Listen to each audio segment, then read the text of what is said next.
Hey there guys, in this video I'm going to show you how you can complete a job in House Flipper. Now currently right now I'm on my first job after receiving my very first email when I first started the game.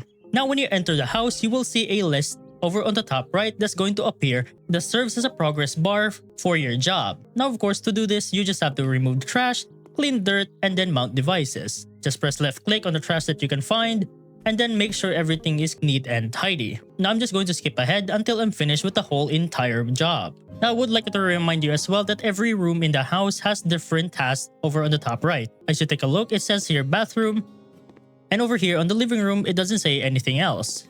Even here on the bedroom as well. So you gotta check every room inside the house that has their individual tasks. Alright, now once everything's done, if you take a look at the top right, it will say complete the job by pressing down enter on your keyboard. It will say here that you have completed 100% of the job. And then press down enter once again. And now you have completed the first job of House Flipper. And that's pretty much about it on how to complete a job on House Flipper.